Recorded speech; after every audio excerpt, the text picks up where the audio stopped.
Hello, it's Zanae again. I figured to do a second video because new information is coming to light. This video is more technical. There might be some repetition of my story of what happened, but we're just going to go to the basics. WhiteWater Adventures. On the website, first thing, it's listed as like your rafting options. Everything apparently is more clear on the site. The site says rafting for all skill levels. So lower, class 3, that's what it says in parentheses, is for new and experienced rafters. So new would be us plus experience.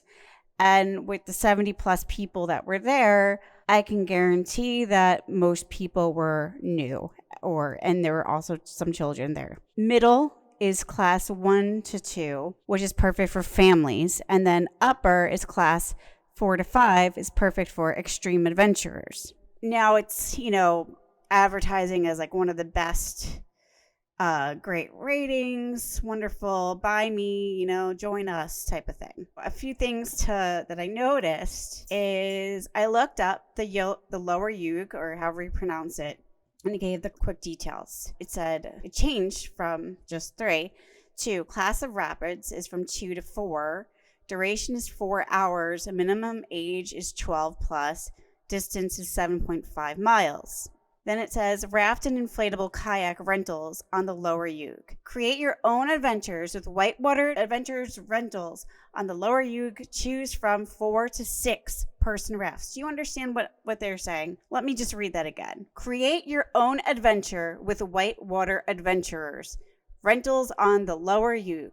Choose from 4 to 6 person rafts. What months does it run? April to October. The fact that it says 4 to 6 person rafts is what's getting me here the most, because in the classes says it's saying class 2 to 4, but if you look at the map over here, so on the map that I have of this Ohiopyle, the lower Yough River, it starts with the entrance rapid, class 3 to 4. Then Cucumber Rapid is 3 to 4. Eddy Turn Rapid is class 3. Camel and Walrus Rapid is class 3. Dartmouth Rapid is class 3. Railroad Rapid is class 3 to 4. Dimple Rapids is class 3 to 4, with a warning that says danger. Dimple Rock is an entrapment hazard. Wimmers Rapid is class 3 to 4. Double Hydraulics is class 3 to 4. River's End is class 3 to 4. Schoolhouse Rapid is class 3. Bottle of Wine is class 3. Maze of Stewarton is class 3. Runner Run Rapid is class 3. And Zero Rapids are class 2. And it says another danger by River's End is avoid wall and snaggletooth rocks. And then danger, as an unguided boater on a class 3 to 4 river, you are accepting responsibility for your own safety. You must be familiar with this river. Whitewater boating and self-rescue skills. Yeah, we weren't. Nobody was.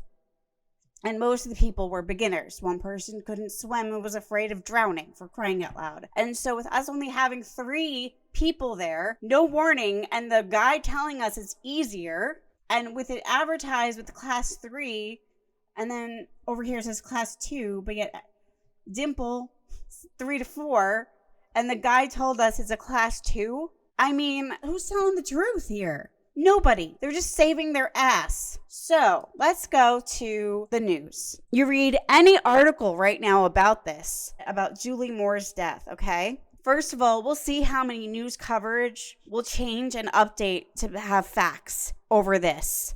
Because clearly the owner of WhiteWater Adventurers, they don't care about the lives lost. They care about saving face and their business. I found this article seemed a little bit more, I don't know why or how, but it seemed more detailed. It's a site called Dead or Death Hoax. It says, Julie Moore, Ohiopyle, obituary, 50-year-old Ohio woman passed away after a rafting accident. Julie Moore death, obituary not available. Julie Moore of Ohio tragically passed away in a rafting accident at the Dimple Rock Rapids on the lower Yough River at Ohio State Park in Fayette County. So far, accurate. Okay. According to the preliminary data gathered by Fayette County Coroner Dr. Phillips E. Riley, Julie was taking part in a trip down the river when a raft she was riding in with her 2 daughters and a friend crashed and dumped the occupants into the water at Dimple Rock.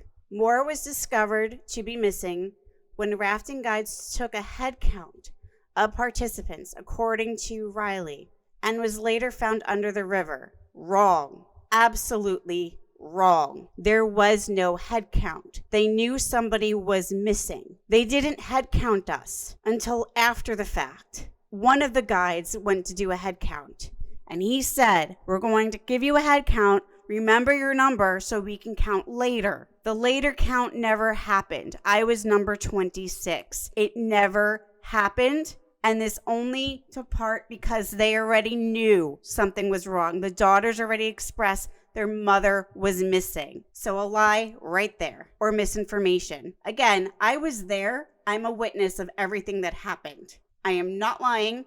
I'm not here for clicks. I'm not here for anything. I'm just sharing the truth and facts to hopefully save somebody else's life. Because what happened in seeing them cover their company's ass? No. Somebody died. So the woman, a Columbus native, was immediately subjected to resuscitation efforts, according to Park Operations Manager Ken Bisbee. Before she was carried by medics to Uniontown Hospital, he claimed that river guides from a number of outfitters, state park rangers, and responders from the Ohiopyle, Stewart Volunteer Fire Department's water rescue squad aided in the operation.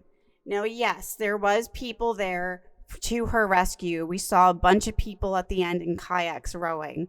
So, yes, there was definitely a search team while we were waiting for our quote-unquote lunch. According to Riley, she was declared deceased around 6:20 on Saturday. Riley claimed that although the incident appeared to have been an accidental drowning, the inquiry into how it happened is still ongoing. Well, it's a horrible safety measures. But let's continue. According to Bisbee, 71 individuals and 17 rafts participated in the river excursion, planned by authorized outfitter WhiteWater Adventurers. According to him, the woman's and her companion's raft was the only one that capsized in the rapid. Let's read that again, okay?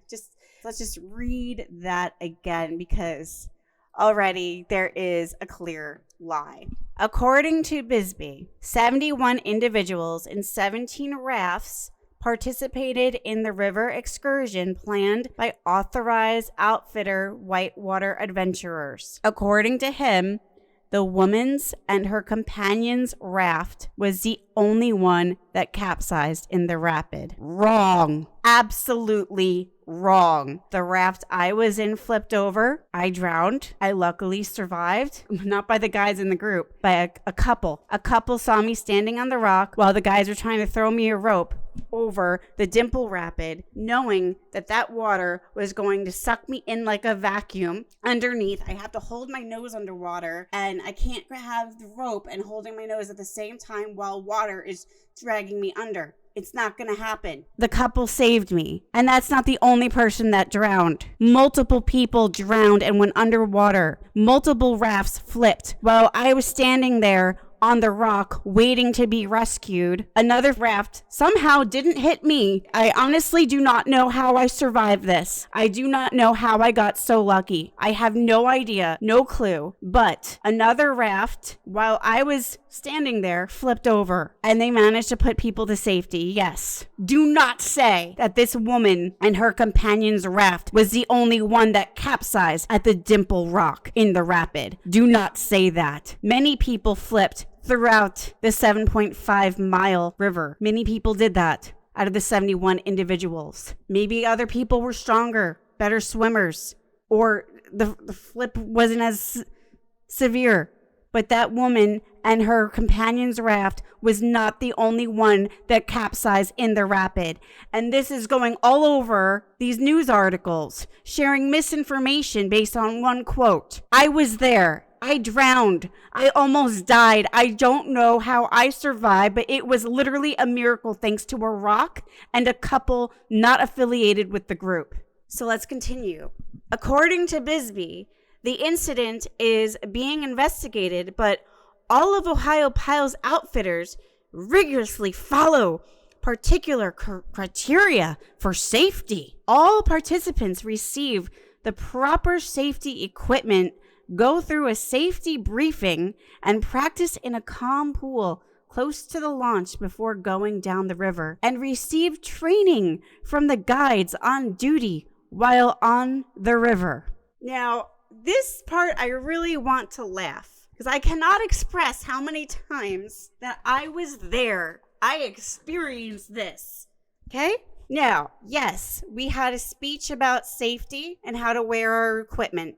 Yes, that happened. We did have the safety briefing. They did tell us that they will have somebody check our gear. And shortly after, no one checked our gear. That did not happen. They also said that, 3 people. Are you sure about that? Meanwhile, the site that I just said earlier said 4 to 6.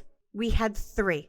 And instead of saying, can we join another party, maybe a party of 2, another party of 3, or join a different class, or have a guide with us, instead of any of those safety measures, they said, it'll be okay. It's actually better with just 3 people. It's better. You guys have it the best. Let's continue with this safety. I'm sorry. One of their most important safety measures was to scream out, I feel safe. I feel safe. Yeah, no. So after the safety briefing, which was just how to put on your life vest, your helmet, what to do, how to be rescued, hold on to the kayak, which I was never offered because of the rope. The rope doesn't work for everybody. And the rope definitely doesn't work when the water is being vacuumed, like you're getting sucking into no way. Safety equipment, go through a safety briefing. All right. Practice in a calm pool close to the launch before going down the river. That never happened. We never practiced in a calm pool close to the launch before going down the river. That never existed. That's a flat out lie. At least on the day I was there, the same day Julie Moore died. And receive training from the guides on duty while on the river. There was no training. It was just them directing us which ways to go and having nearby rescuers. That was it. That wasn't training. That was just like, here you go. Watch where we point. That's about it. They didn't have enough guides per boat. It wasn't safe. And they lied to us about which class Dimple Rock was. And they lied to us that they said that there was no trails nearby, that we couldn't avoid certain rapids, and that we couldn't leave early, that the only way out was through the river. Meanwhile, there were trails and apparently stretchers nearby waiting for danger. Instead of avoiding all of this, they basically said we had to risk our lives and more to die because clearly we were too inexperienced, but nobody stopped us. There was no pool of teaching us what to do. There was nothing. We just went right there. Dimple Rock is well known for being hazardous, and the enormous rock is reputed to have a vacuum or divot that can capture anybody who are launched into the water. Let's read that again. Dimple Rock is well known for being hazardous. The enormous rock is reputed to have a vacuum or divot that can capture anybody who are launched into the water. More than 23 people have died on the river in the last 40 years, with the majority of them taking place close to the Dimple Rock Rapid. That part is true. But they report the deaths. As you see in this article, apparently Julie Moore's raft was the only one who flipped. My experience didn't happen. Other people I know and saw with my own eyes, their experiences didn't happen. At least 5 other incidences, at least, minimum, from what I saw, because we were close to last, didn't happen, quote unquote. Who knows how many underreportings there are of how dangerous this rapid is. That is just insane. That is so insane. And the fact that the site says minimum a 4-person raft, and there were 3 of us. When we got the tickets, nobody warned us. Nobody put us on with a different group. Nobody added people. Nobody gave us a guide. Nothing. No warning. Just oh, it's better with 3 people. And then lying the report saying her boat, Julie Moore's boat, raft was the only one that flipped just to save the company? No, there needs to be safety precautions here. Lying to people. Lying. When all of this could have been avoided. I didn't have to have a near-death experience. Julie Moore didn't have to die. And they just told the damn truth. And let people walk on the trails if it was too dangerous. Horrible. Horrible. I mean, I'm not against adventure sports. I'm all for challenges and doing these things, but the measures and the lies, they told us Dimple Rock was class 2, yet the site says class 3 to 4, yet a map of the place says danger. So, it's really interesting. So yes, I've learned next time I decide to do, skydiving or anything, adventurous, to make sure I really read everything, cross my T's and dot my I's type of thing. Because wow, I did not expect this. Reading the report. First of all, it's tragic enough what happened, but to see blatant lies, unbelievable. Be safe out there. Respect yourself, the people you're with. Read waivers before you sign them. I don't know what else to say. Full of lies and holes, and and all of it could have been avoided, and that's what really gets me the most. If you watch this, thank you. Spread the word out to get people safe. My heart just goes out to Julie Moore and her family, and I hope her family finds peace somehow, and my heart breaks for her family.